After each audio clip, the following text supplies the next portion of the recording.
के नाम पर संपत्ति की लूट है, धर्मनिरपेक्ष देश में यह कैसी छूट है। जैसे मौनी अमावस्या के दिन तो यहाँ पे आपको कदम रखने की भी जगह नहीं मिलेगी। 13 जनवरी से ही शाही स्नान स्टार्ट है। संगम पर जाके आस्था की डुबकी लगाइए। और इस बार प्रयागराज के महाकुंभ में 20 से 25 पीपा पुल का निर्माण किया जा रहा है। यहाँ पे ही लक्ष्य है 40 करोड़ लोगों के स्नान करने के। अरे चक्कर प्लेट खत्म हो गई। चक्कर प्लेट यहाँ से खत्म हो गई है और हम लोग वापस चल रहे हैं। वापस जाते हुए कोई दूसरा रास्ता तलाशेंगे। चाय की चुस्की लेते हुए घर की ओर बढ़ेंगे। दोस्तों आज मंगलवार है और दुकान बढ़ाने का समय हो चुका है, तो हम लोगों ने डिसाइड किया है कि आज हम लोग बड़े वाले हनुमान जी हम लोग के बंधवा में संगम क्षेत्र में स्थित है, बहुत ही मान्यता है, तो वहाँ पे आज हम लोग दर्शन करेंगे। और उसके बाद कुंभ क्षेत्र जो हम लोग का इतना बड़ा 12 साल बाद महाकुंभ मेला लग रहा है, उसकी तैयारियां बहुत जोरों शोरों से चल रही हैं, तो आज हम लोग उसको भी देखेंगे कि तैयारियां कितनी हो चुकी हैं। क्योंकि आपको पता ही होगा 13 तारीख से 13 जनवरी से ही शाही स्नान स्टार्ट है। 13 जनवरी को है शाही स्नान का पहला पर्व, फिर उसके बाद 14 जनवरी को है मौनी अमावस्या है आपका 29 जनवरी को, फिर माघी पूर्णिमा 13 तारीख के बाद हो जाएगा। उसके बाद आपका एक तरीके से आंशिक रूप से महाकुंभ समाप्त हो जाएगा, लेकिन उसके बाद शिवरात्रि तक मेला चलता है और शिवरात्रि के बाद ही पूरा मेला समाप्त होता है। तो चलिए आज हम लोग चलते हैं और हनुमान जी का दर्शन करेंगे। उसके बाद माघ मेला या कह सकते हैं कुंभ मेला क्षेत्र की एक देखेंगे उसकी तैयारियों को। तो चलिए चलते हैं।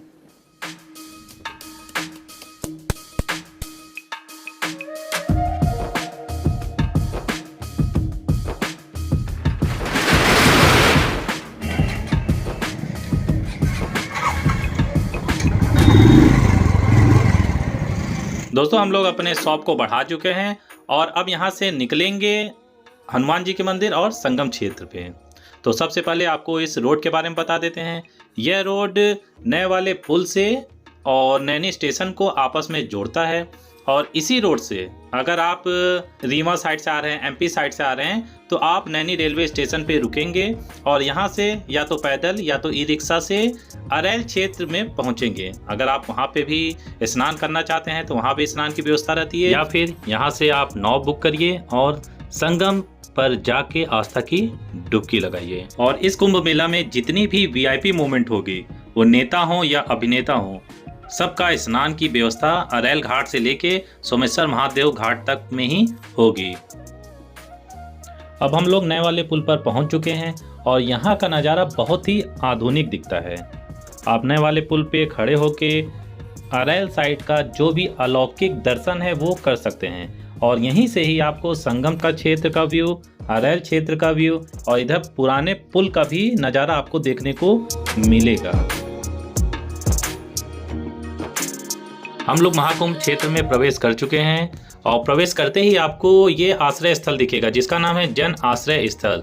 इस पे 10 से 12 हजार लोगों के ठहरने की व्यवस्था की गई है, जिसका उद्घाटन अभी उत्तर प्रदेश के मुख्यमंत्री श्री योगी आदित्यनाथ जी ने किया हुआ है। और यहाँ आसपास जितना भी क्षेत्र आपको दिखेगा वो सारी प्रशासनिक व्यवस्थाएं होती हैं, उनके शिविर आपको यहाँ पे देखने को मिलेगा। चलिए अब इसी रास्ते से हम लोग आगे बढ़ते हैं और देखते हैं क्या नज़ारा है।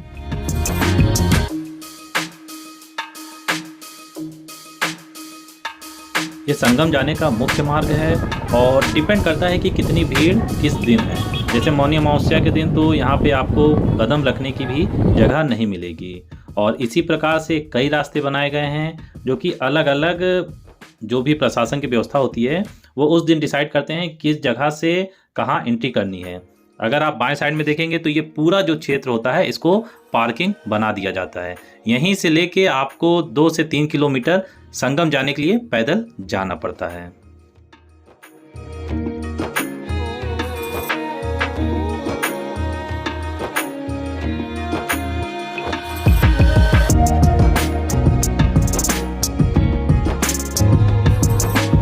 अगर आप पहली बार कुंभ मेला में आ रहे हैं या इससे पहले कभी भी माघ मेला या अर्ध कुंभ में नहीं आए हैं तो ये तारों का शहर देख के आप जरूर आश्चर्यचकित हो जाएंगे।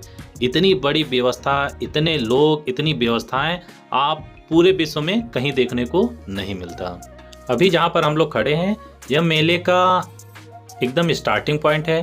यहाँ से आगे की ओर बढ़ेंगे तो आपको अखाड़ा क्षेत्र मिलेगा, जहाँ पे 14 जो अखाड़ा आते हैं उनकी सारी व्यवस्थाएं, उनकी ज़मीनी आवंटन जो होता है उधर की ओर किया गया है। आगे से दाएं ओर मुड़ेंगे तो आपको संगम क्षेत्र के ले जाएगा। थोड़ा सा आगे बढ़ के दाएं ओर मुड़ेंगे तो आपको हनुमान जी का मंदिर मिलेगा। तो सबसे पहले हम लोग हनुमान जी का दर्शन करते हैं, फिर आगे बढ़ते हैं।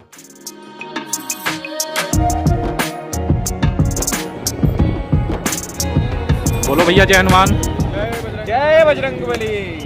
कॉरिडोर बनने के बाद अगर आप अभी तक हनुमान जी के दर्शन करने नहीं आए हैं तो मैं आपको कुछ जानकारियां दे देना चाहता हूं। यहाँ पर जो पहले मुख्य द्वार था उसको बंद कर दिया गया है। अब मुख्य द्वार किले की तरफ से होगा। फिलहाल वो उस द्वार पे भी काम चल रहा है। इसके वजह से बीच में 2 द्वार खोले गए हैं। एक द्वार से आपको एंट्री मिलेगा, दूसरे द्वार से आपको एग्जिट मिलेगा। हनुमान मंदिर के कॉरिडोर को आप अंदर से देख लीजिए, बहुत ही विशाल ये बनाया जा रहा है। अभी इसका पहला फेज ही कंप्लीट हुआ है और दूसरे फेज का काम धीरे धीरे चल रहा है।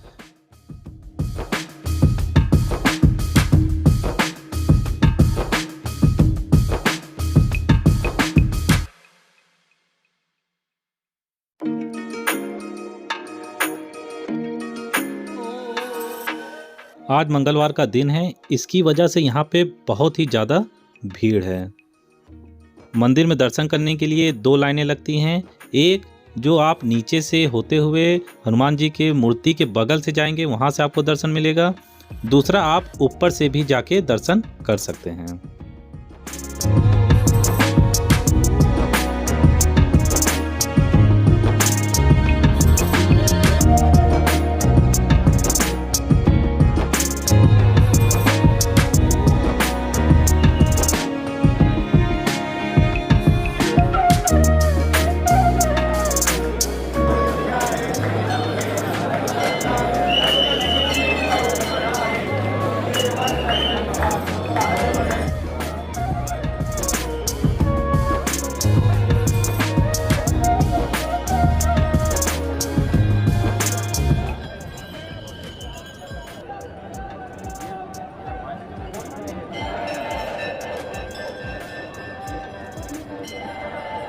हनुमान जी का दर्शन बहुत अच्छे से प्राप्त हो चुका है।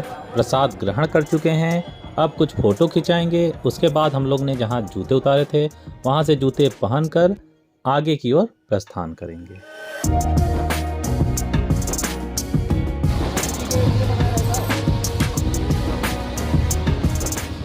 ये जो गाड़ियों का पार्किंग दिख रहा है, बस ये कुछ दिनों तक ही आपको देखने को मिलेगा। जब भी मेला प्रारंभ हो जाएगा यहाँ पर 2 पहिया वाहन भी लाना असंभव है। वाहन के लिए अलग अलग वाहन स्टैंड बनाया जाएगा। इधर साइड आपको परेड ग्राउंड पे वाहन खड़ा करने को मिलेगा और वहाँ से 2 से 3 किलोमीटर का एरिया होता है जो कि आपको अपने पैरों से कवर करना होगा। हो सकता है जिस दिन भीड़ ना हो तो आप बाइक या फिर कार ला सकते हैं। बाकी महाकुंभ को देखते हुए यह कह पाना कि यहाँ तक आप गाड़ी से आ जाएंगे बहुत ही मुश्किल है।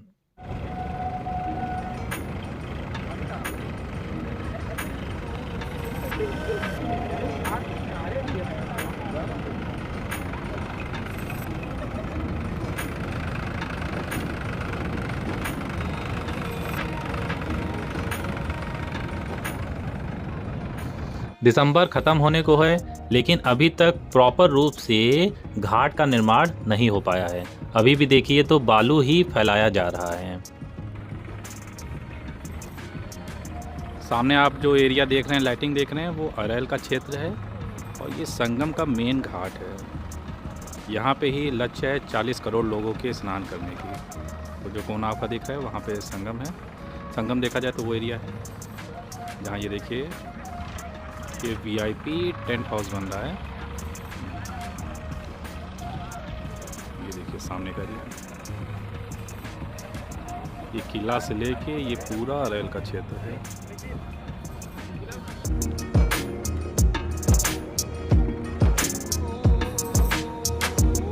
घाट पर आपको 2 चीज़ें बहुत ही अच्छी देखने को मिलेंगी। एक यहाँ की साफ सफाई दूसरी, आपको यहाँ पे खाने पीने की कोई दिक्कत नहीं होने वाली है। और जितने भी ये वेंडर्स आपको सामने दिख रहे हैं, ये प्रयागराज के भी होते हैं और साथ ही साथ आसपास के जितने इलाके हैं, शहर हैं, वहाँ से भी आके ये अपनी दुकान यहाँ पर लगा।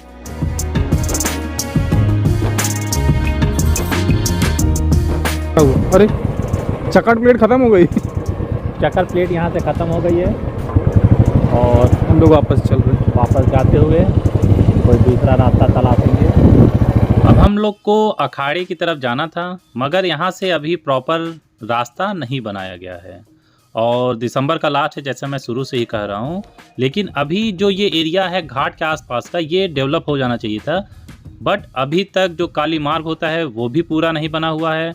और यहाँ पे जितने टेंट वगैरह लगते हैं, अखाड़ा वगैरह या व्यवस्थाएं होती हैं, प्रशासनिक व्यवस्थाएं होती हैं, खोया पाया विभाग होता है, सारी व्यवस्थाएं जो होती हैं अभी तक यहाँ पे नहीं किया गया है। 10 से 15 दिन का मेला लगने में अभी और समय बचा है, लेकिन यहाँ पे आप देखेंगे तो अभी तैयारियां ही चल रही हैं। देखा जाए तो योगी जी हर हफ्ते एक बार यहाँ का दौरा कर रहे हैं, उसके बावजूद यहाँ पे जो ज़मीनी हकीकत है काम की, वो बहुत ही कमज़ोर मुझे दिख रहा है। समय से अगर ये काम पूरा हो जाए तो बहुत ही अच्छी बात होगी। तो चलिए पीपा पुल का रास्ता एक बार खोज के निकालते हैं और उस पर भी घूम के देखते हैं वहाँ की क्या व्यवस्था है। फाइनली हम लोग को पीपा पुल का रास्ता मिल गया और उस पर हम लोग रॉन्ग साइड से ही एंट्री कर लिए हैं। फिलहाल अभी कोई रोक टोक नहीं है, आप किसी भी रास्ते से आ सकते हैं और जा सकते हैं। लेकिन जब मेला प्रारंभ हो जाएगा तो एक रास्ते से जाना होगा, एक रास्ते से आना होगा। और इस बार प्रयागराज के महाकुंभ में 20 से 25 पीपा पुल का निर्माण किया जा रहा है। हर क्षेत्र में, वो चाहे संगम एरिया से आपको झूसी जाना हो या उसके आगे जाना हो, हर क्षेत्र के लिए पीपा पुल बनाया गया है। वहीं छतनाग का साइड हो, उस साइड से लेके सोमेश्वर घाट की तरफ भी 4-5 पीपा पुल का निर्माण किया जा रहा है, ताकि अगर कोई मिर्ज़ापुर की तरफ से भी आ रहा है तो वो भी पीपा पुल के माध्यम से संगम क्षेत्र में प्रवेश कर सके, या फिर इधर बनारस से आ रहा है, लखनऊ से आ रहा है, किसी को भी यातायात में कोई दिक्कत ना हो। व्यवस्था तो बहुत चौचक किया जा रहा है, लेकिन समय पे पूरा हो जाए ये बहुत ज़्यादा ही ज़रूरी है। ये सामने आपको जो तानिश फूड कोर्ट दिख रहा है, ऐसा सुनने में आ रहा है कि इसका रेंट 1 करोड़ रुपए के आसपास है। तो चलिए अब इसी को हम लोग अंदर से देखते हैं और जानने की कोशिश करते हैं ये 1 करोड़ में क्यों उठा है। ये मेले का एकदम सेंट्रिक पॉइंट है, क्योंकि अगर किसी भी साइड से कोई भी मेला से एंट्री करेगा तो इसी रास्ते से होके जाएगा, जिसके वजह से ये दुकान इतने महंगे में उठा है। सामने आपको एक पोस्टर दिख रहा है जिस पे लिखा है, वक्फ के नाम पर संपत्ति की लूट है, धर्मनिरपेक्ष देश में यह कैसी छूट। पूरे माघ मेला में ऐसे ही पोस्टर कई जगह मैंने देखा है और यह एक चर्चा का विषय बना हुआ है। तो सामने आपको एक चाय की दुकान भी दिख रही होगी, तो उस पर अब हम लोग चलेंगे और चाय। ये लल्लू जी टेंट का वेयर हाउस है। बिना इसके प्रयागराज में महाकुंभ को संपन्न कराना, मुझे नहीं लगता कि कोई और भी कंपनी इतने बड़े एरिया में टेंट प्रोवाइड कर पाएगा। तो आप देख ही रहे होंगे कितने बाज, बल्ली, ट्रक और पूरा वेयर हाउस, मतलब बहुत ही बड़ा टेंट हाउस है इनका।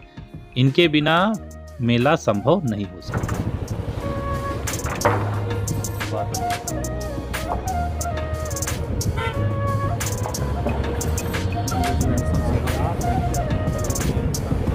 अब हम लोग कुंभ मेला क्षेत्र से बाहर की ओर निकल रहे हैं। यहाँ पर एक नया फ्लाईओवर बना है जो कि अलोपी बॉक्स की तरफ से होके नए वाले पुल पर मिलता है। तो इसी से होते हुए हम लोग नैनी की ओर जाएंगे। तो मैं आशा करता हूँ इस वीडियो में दी गई जानकारी आपको पसंद आया होगा, और किसी भी प्रकार की जानकारी आपको महाकुंभ से रिलेटेड चाहिए तो हमें कमेंट करिएगा, उसे बताने की मैं भरपूर कोशिश जरूर करूँगा। तो दोस्तों अब मैं चलता हूँ और मिलते हैं हम लोग अपने अगले वीडियो पे। तब तक के लिए धन्यवाद। जय हिंद।